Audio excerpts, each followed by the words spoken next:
Raja Nebukadnezar membuat sebuah patung emas yang tingginya 60 hasta dan lebarnya 6 hasta, yang didirikannya di dataran Dura di wilayah Babel. Lalu Raja Nebukadnezar menyuruh orang mengumpulkan para wakil raja, para penguasa, para bupati, para penasihat negara, para bendahara, para hakim, para ahli hukum, dan semua kepala daerah untuk menghadiri pentabisan patung yang telah didirikannya itu. Lalu berkumpullah para wakil raja, para penguasa, para bupati, para penasihat negara, para bendahara, para hakim, para ahli hukum, dan semua kepala daerah untuk menghadiri pentabisan patung yang telah didirikan Raja Nebukadnezar itu. Dan berserulah seorang bentara dengan suara nyaring, "Beginilah dititahkan kepadamu, hai orang-orang dari segala bangsa, suku bangsa, dan bahasa.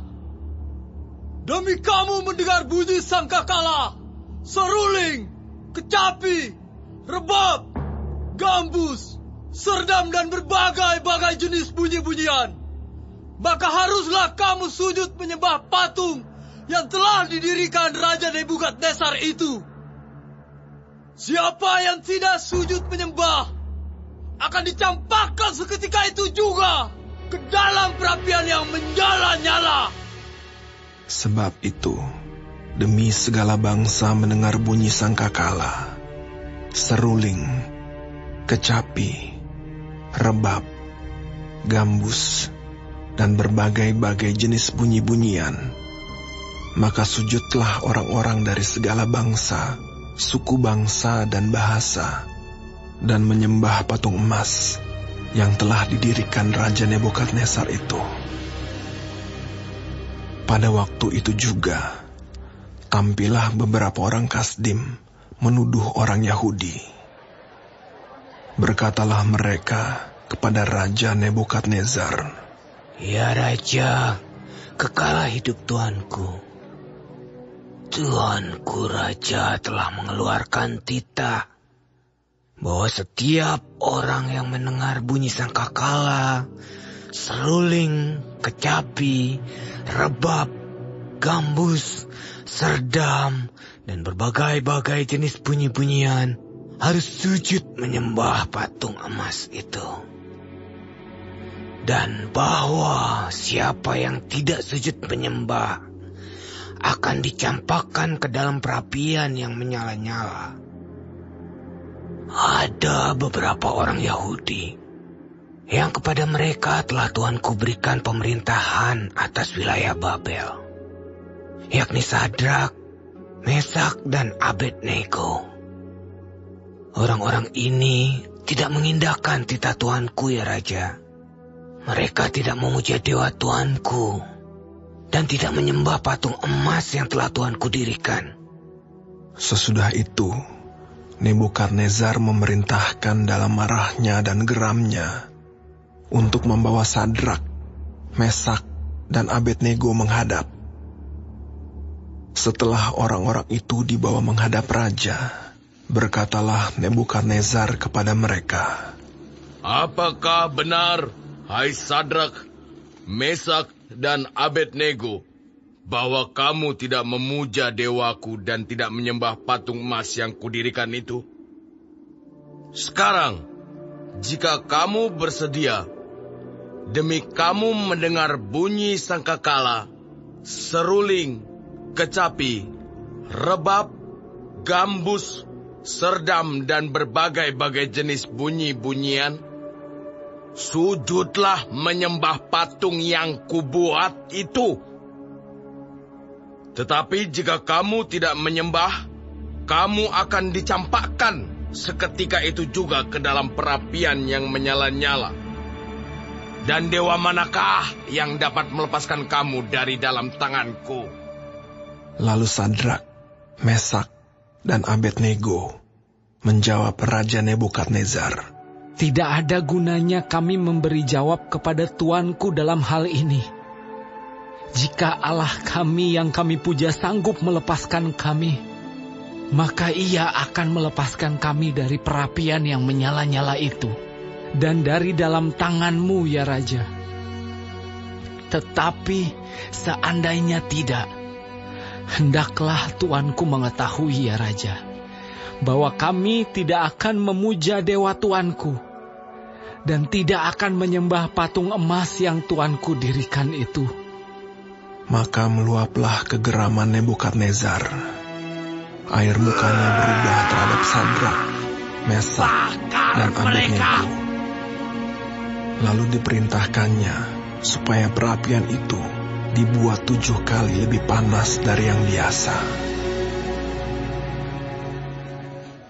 Kepada beberapa orang yang sangat kuat dari tentaranya, dititahkannya untuk mengikat Sadrak, Mesak, dan Abednego, dan mencampakkan mereka ke dalam perapian yang menyala-nyala itu. Lalu diikatlah ketiga orang itu dengan jubah, celana, topi, dan pakaian-pakaian mereka yang lain, dan dicampakkan ke dalam perapian yang menyala-nyala. Karena titah raja itu keras, dipanaskanlah perapian itu dengan luar biasa, sehingga nyala api itu membakar mati orang-orang yang mengangkat Sadrak, Mesak, dan Abednego itu ke atas. Tetapi ketiga orang itu, yakni Sadrak, Mesak, dan Abednego, jatuh ke dalam perapian yang menyala-nyala itu dengan terikat. Kemudian terkejutlah Raja Nebukadnezar, lalu bangun dengan segera. Berkatalah ia kepada para menterinya, "Bukankah 3 orang yang telah kita campakkan dengan terikat ke dalam api itu?" Jawab mereka kepada raja. "Benar, ya Raja." Katanya, "Tetapi ada 4 orang kulihat berjalan-jalan dengan bebas di tengah-tengah api itu.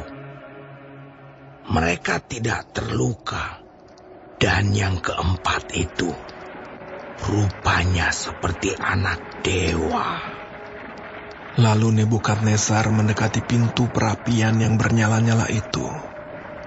Berkatalah ia, "Sadrak, Mesak, dan Abednego, hamba-hamba Allah yang maha tinggi, keluarlah dan datanglah kemari." Dan para wakil raja, para penguasa, para bupati, dan para menteri raja datang berkumpul.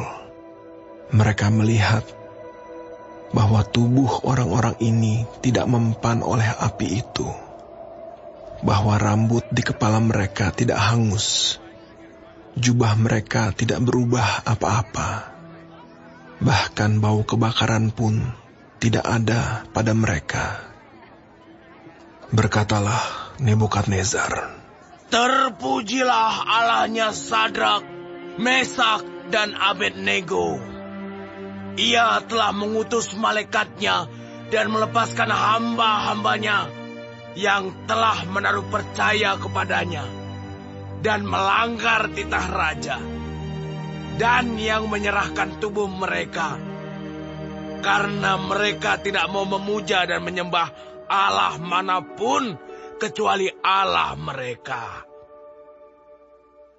Sebab itu, aku mengeluarkan perintah bahwa setiap orang dari bangsa, suku bangsa, atau bahasa manapun ia yang mengucapkan penghinaan terhadap Allahnya Sadrak, Mesak, dan Abednego akan dipenggal-penggal dan rumahnya akan dirobohkan menjadi timbunan puing, karena tidak ada Allah lain yang dapat melepaskan secara demikian itu." Lalu raja memberikan kedudukan tinggi kepada Sadrak, Mesak, dan Abednego di wilayah Babel.